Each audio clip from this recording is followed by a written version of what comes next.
Bem, eu gostaria de, primeiro, assim, agradecer imensamente o convite que chegou na segunda-feira, um pouco tarde, mas foi possível eu estar aqui, na verdade. Então, agradeço ao senador Capibaribe, à senadora Ana Rita. É uma mesa muito bem composta, com o Carlos Pereira, do Livox, que para mim foi uma aula também.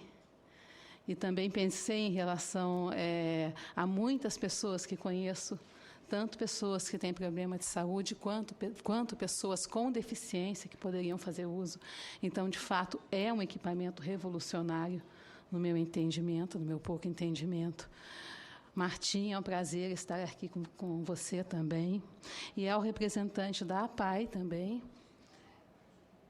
Muito obrigada. Eu acho que esse diálogo é fundamental. Eu acho que não podemos construir nada sem diálogo. Eu acho que ficamos muito tempo, na verdade, sem conversar. Isso eu falo diretamente agora para o representante da FENAPAZ, porque eu considero fundamental que possamos sentar e achar um caminho de construção coletiva. E hoje, o debate aqui também é sobre a meta 4 do PNE, não é? A gente está aqui numa audiência pública para falar sobre educação e sobre a meta 4 do PNE e sobre questões relacionadas à discriminação e preconceito. Então, primeiro, eu quero também parabenizar a FENAPAZ pelo trabalho que realizou desde a sua criação. Não acho que seja uma entidade que tenha sido, na verdade, apresentada e criada para segregar. Não foi isso. Naquele momento histórico, a FENAPAZ exerceu um papel, inclusive, fundamental, porque era o único lugar para onde as crianças com deficiência poderiam ir, assim, intelectual. Poderiam ir. O que nós pensamos nesse momento, na verdade, é que é hora de dar um passo muito maior e ressignificar, inclusive aproveitando todo esse conhecimento que as instituições têm, para fazer um trabalho conjunto, porque, sim, as instituições podem contribuir muito, podem trabalhar junto, trabalhar na formação de professores, trabalhar fazendo atendimento educacional especializado, complementar e suplementar também. E é um trabalho que pode, de fato, acontecer se tiver vontade política das gestões. E eu acho que a sociedade, na verdade, pede por isso. O Fórum Nacional de Educação Inclusiva, que eu represento aqui hoje, ele é consequência já de uma mobilização que começou no ano 2000. Eu tenho uma filha que tem síndrome de Down. No período que ela nasceu, a gente ainda vivia uma exclusão muito grande dentro de escolas públicas e privadas. E logo que ela nasceu, eu já era de movimentos sociais, na verdade, de movimentos de direitos humanos, e eu me dei conta que, para mim, a pessoa com deficiência era invisível. Eu não considerava. E daí eu pensei, gente, mas que absurdo! Como nós podemos viver em uma sociedade com tantas pessoas com deficiência e não considerá-las sujeito de direitos? E como pode ser que não tenhamos ainda políticas públicas adequadas para essas pessoas? Isso em 1998 e 2000. Então, se iniciou naquele momento no Rio de Janeiro, onde eu moro, uma mobilização muito grande em relação à educação inclusiva. E como isso poderia ser feito, na verdade? Como a formação poderia acontecer? Em 2003, com a entrada de Cláudia Dutra, a situação começa a mudar, porque as políticas públicas de educação inclusiva passaram a ser efetivas. E eu friso isso também porque, independente da convenção, que é a norma constitucional, a Convenção sobre os Direitos das Pessoas com Deficiência foi ratificada com quórum qualificado. É a norma constitucional. E isso é superado. É a Constituição. Nós temos a Constituição de 1998, que está aqui na minha mão, por sinal. 88, ato falho. Que está na minha mão, por sinal, que traz os artigos 205 a 214, obrigando, na verdade, que a educação seja ofertada para todas as pessoas. Então, antes mesmo da convenção, os direitos das pessoas com deficiência já estavam assegurados pela Constituição Federal. E nós temos no artigo 206 a igualdade de condições para o acesso e permanência. Isso é equiparação de direitos. Nós temos no artigo 205, que todas as pessoas têm direito a estar na escola. E temos também um artigo que trata da universalização do atendimento escolar. E não podemos esquecer que, na verdade, esse preceito constitucional está acima de qualquer outra lei. E daí nós temos esse dilema. Como se cogitar ter uma meta do PNE no plano que não atenda uma norma constitucional e os artigos da própria Constituição Federal de 88. Não é recente, é de 88. São 25 anos. Agora, como sair desse dilema? Como faremos? Nós diariamente recebemos cartas do Brasil inteiro, e-mails do Brasil inteiro, pedindo mobilização e de pais e mães com muito medo de que haja retrocesso. Um retrocesso no PNE significa exclusão imediata do sistema de ensino de alunos com autismo, de alunos com paralisia cerebral e de outros alunos também que a gestão escolar possa considerar que possam aprender melhor em outro espaço. E isso é um risco muito grande para todas as pessoas que têm filhos com deficiência. E é por isso que nos mexemos. Para nós, educação inclusiva é educação. O inclusiva vem depois, na verdade, porque é preciso de políticas públicas apropriadas, que atendam a especificidades, como a Martinha, inclusive, mostrou aqui, e que, inclusive, é a obrigação de fazer do governo brasileiro. Não é a favor, não é inovação, o governo tem que fazer no mínimo o que está fazendo, porque deveria estar fazendo, inclusive, muito mais para aprofundar essas políticas.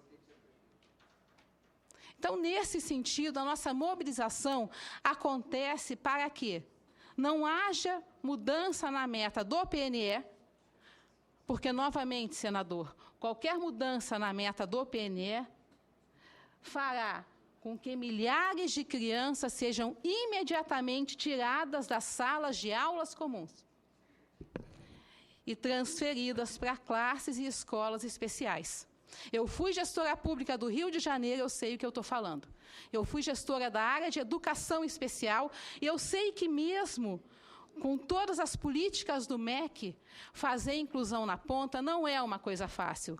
Colocar um aluno que tem paralisia cerebral numa classe comum, para muitos ainda é um desafio, com toda lei que hoje existe. Imagine, então, se nós pegamos a Constituição Federal, pegamos a Convenção que está aqui na minha mão também e falamos: as normas constitucionais não têm validade. Essa casa pode mudar a lei. Essa casa pode alterar a meta 4, porque nós temos que realmente pensar numa alternativa e talvez tenhamos que contemplar a todos. Agora, não se contempla a todos restringindo direitos. Não se pode cogitar, contemplar a todos violando direitos humanos. E aqui a gente trata de um direito fundamental, um direito inalienável, que não se pode dispor. Toda criança e adolescente deve estar numa classe comum de uma escola regular. E se tem recursos disponíveis em classe e em escola especial, esses recursos podem estar numa sala de aula comum. Inclusive recursos humanos também. Se tem saberes e conteúdos acumulados, esses saberes devem estar à disposição da construção da educação, porque é um direito de todos, é um direito da criança, é um direito do adolescente. Então, nos chamam de radical, por vezes. São radicais. E não somos radicais. Somos, sim, defensores do direito à educação para todas as pessoas. Se isso vem a ser radicalismo, daí sim, podem nos chamar. Sectário, jamais. Nós estamos aqui para conversar. Nós estamos aqui para construir. E quando eu vim para cá ontem, eu sou da Comissão de Direito à Educação da OAB do Rio de Janeiro e da Comissão de Direitos Humanos também. E o presidente da comissão me disse, diga lá, não deixe de falar que você é da comissão, por isso estou falando, senador. Não deixe de falar que você é da comissão. Porque, na verdade, a defesa da Meta 4 hoje, de acordo, em concordância com a Convenção e com a Constituição Federal, está virando um clamor. A Meta saiu da conferência,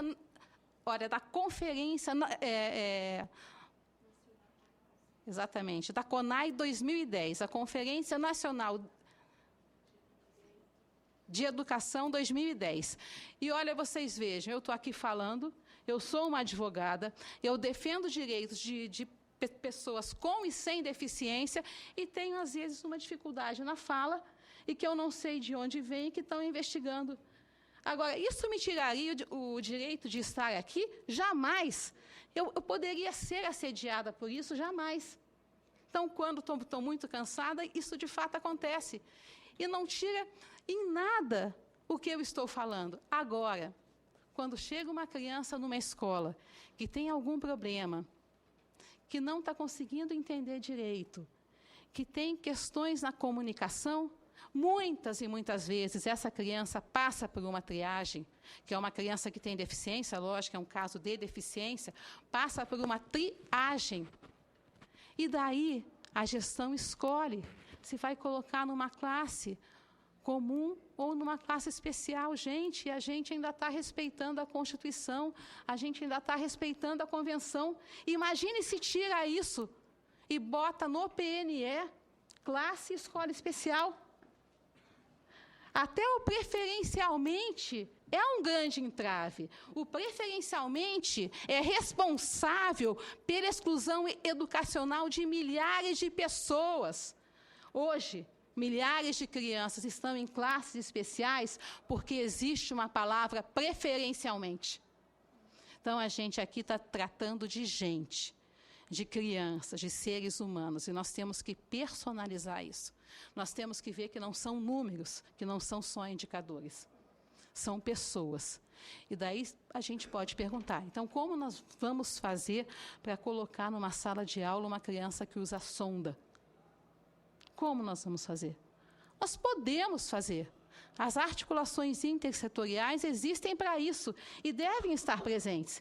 Inclusive, seria bom, que tivesse aqui um representante da saúde, da assistência e de outros setores. Porque, na verdade, uma criança que usa sonda tem tanto direito de estar numa sala de aula comum, como uma criança que não tem nenhuma deficiência.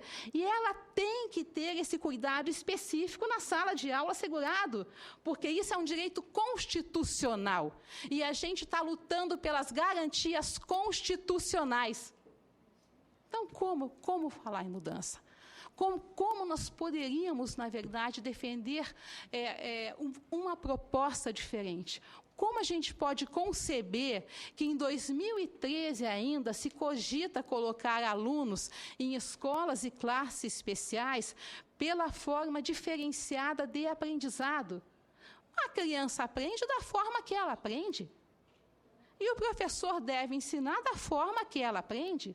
E todos os recursos devem estar disponíveis dentro da sala de aula para que ela possa aprender.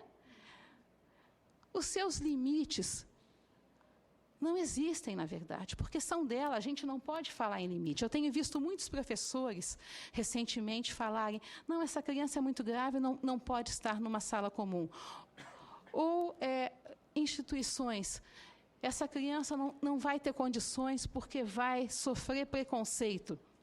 Preconceito a gente combate com ações afirmativas. Preconceito a gente combate com recursos na sala de aula. Preconceito a gente combate com formação de professores. E o que vem acontecendo?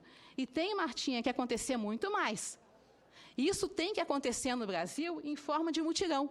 Porque se nós pensarmos no mutirão na educação e de visibilidade da pessoa com deficiência que ficou por tantos anos invisíveis, que ficaram invisíveis a todos, na verdade, nós vamos pensar que esse mutirão é realmente necessário